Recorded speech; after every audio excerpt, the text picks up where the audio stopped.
Rehmann. Empower your purpose. Hi, everyone. Thank you for joining us for our One Question With series.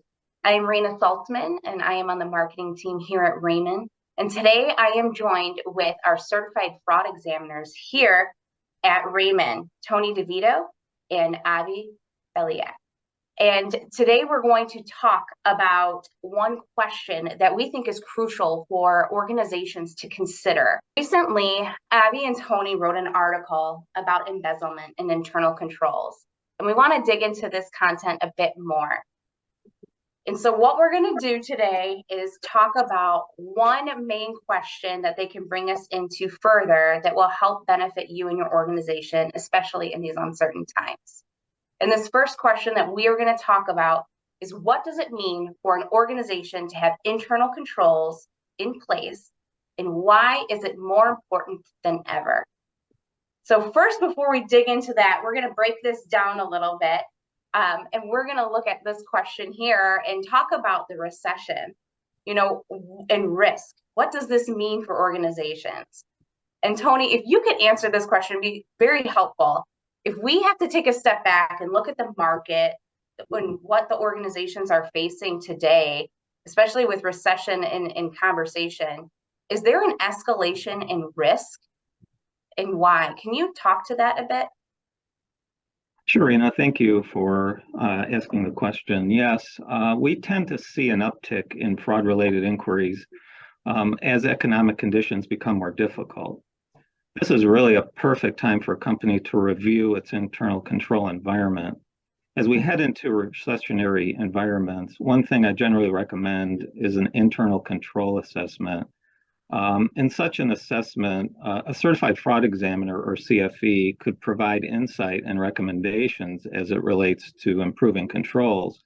I would say whether or not we are in a recessionary environment, opportunity for fraudulent activity can create great financial hardship for an organization if an employee has enough motivation to embezzle funds.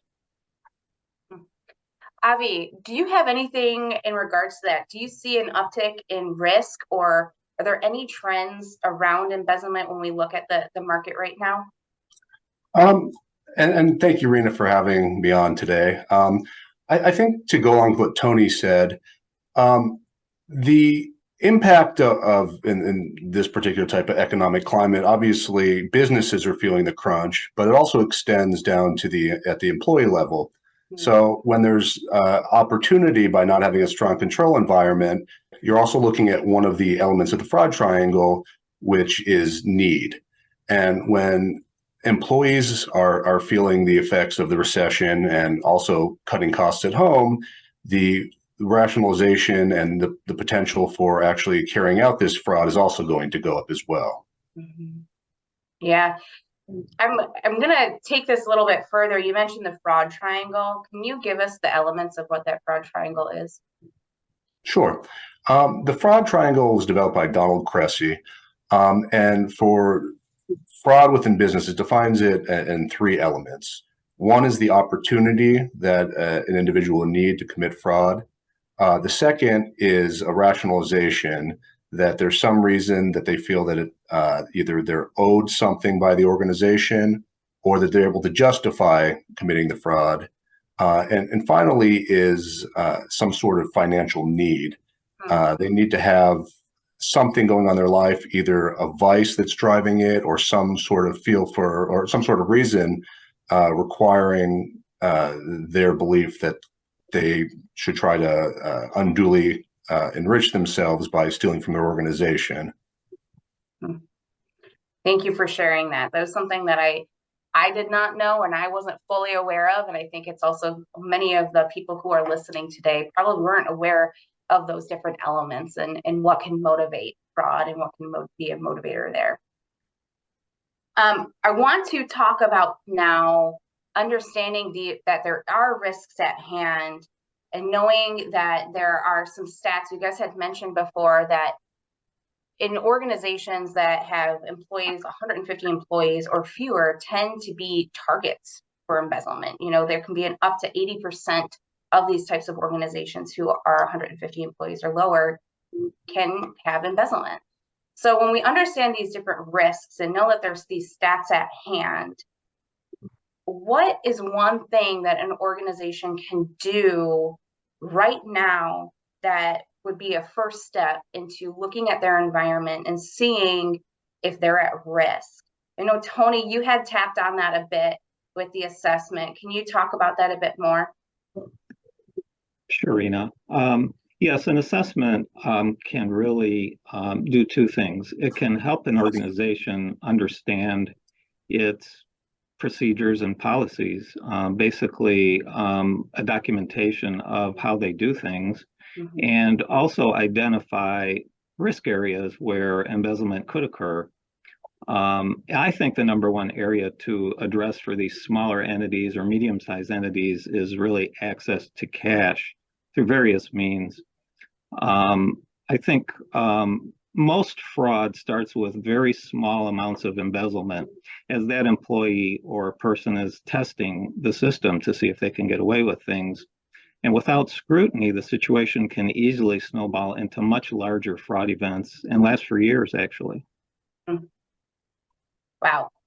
Lasts for years. And that's a scary thing to hear, especially when you think about the vulnerability there. And, you know, it's not as if these small to mid-sized businesses can risk a lot of their cash at hand. And so that is a scary stat and something that we hear. Avi, can you go into also, is there any next steps, or what would be the first thing that you would say to a small to mid-sized organization when it comes to analyzing their risk for embezzlement? Well, I would say, kind of echoing what Tony was saying, you know, an assessment is a good first step. I think the most important thing is going to be determining and making sure that there's proper segregation of duties, to have proper separation of different financial activities among the different staff members. So basically, you're going to want to make sure that the staff member that's responsible for authorizing payments shouldn't be the same one that has access to inputting the information to the accounting system. Ideally, there should be a different role or staff member that's handling the bank reconciliation. You want to make sure also that there's regular supervisor or managerial review, making sure that if there's anything that seems off or any items that require follow-up, that's being done. I say along with that, something that's very important, and this goes from large corporations down to small businesses, is you need real buy-in from at the owner or executive level. Oftentimes referred to as tone at the top. It should be more than just a catchy phrase. You really need it to be a continuous and ongoing commitment that fraud is going to be try to be rooted out, and that the steps are going to be taken to try to avoid this costly thing that affects so many businesses. Separation. I want to go back to separation of duties and just thinking about many of the organizations that we serve. We do really serve a lot of small to mid-sized organizations. And when I hear separation of duties and people having different tasks at hand, the reality is many people are wearing multiple hats. So to say that there should be this separation of duties, I can imagine that leaders might be like, whoa, how do we do that when we don't have the funds or the scenario to expand our staff to be wearing different hats? Can you respond to that? And if that would be a concern for an organizational leader, what would your response be to that? Well, I mean, that is definitely a real concern. Staffing or financial constraints can make it very hard for an organization to be able to implement proper segregation of duties. When that's the case, compensating controls need to be put into place, which will take the initial level control and try to tighten it up. For example, one level of control that's often implemented is a second signature on a check, making sure that a check's paid on a certain dollar threshold or getting two signatures. Steps can be taken, or steps need to be taken by any organization to try to limit these opportunities for fraud, because while trying to take the steps initially, there is some outlay and effort. The costs of not doing it can be much greater when a fraud might be perpetrated against them for years on end. That's really great information. Thank you for sharing that. And just thinking about the tip and trick of just a second signature on a check. I know that that's a bigger process, but the fact that that can be something that can be implemented that can also help with risk is a great feedback for our organizational leaders. I want to go into examples now. So Avi, we're going to start with you. Do you have any examples of scenarios where you have seen clients or you have worked with different organizations where embezzlement has taken place, and what can we learn from those scenarios? I mean, unfortunately, I've encountered too often, mostly small businesses, where a trusted employee has been given pretty much free access to the financial aspects of the business, and with generally little oversight, have been able to embezzle tens of thousands of dollars. I recently wrapped up a case of a small business in Ohio, a manufacturing business. The owner had built it up over the last 25 years and had gotten his revenues up over $1 million a year. He hired a bookkeeper, an individual that he knew personally, had a personal relationship with, and brought her in and put her in charge of the accounts payable system, as well as giving her access to or authorization to pay checks on behalf of the company. In short order, within 2 months of her hiring, she had started writing unauthorized checks to herself, as well as to her husband and her husband's company. She also had access to the credit cards and was making unauthorized purchases daily at Target, at Costco, on Amazon, to the tune of, from the time she was hired in September of 2019 until she left the company in June of 2022, she ended up embezzling more than $500,000 from this company. When the owner finally found out what was going on, and that he put his trust in this employee with very little oversight or checking on his part, I mean, he was devastated. His business has been devastated. He has collection agencies coming after him. And, for somebody that's worked so hard to build up a successful business, this is really tearing it down and making his life much more challenging and hard than it should be at this point in his career.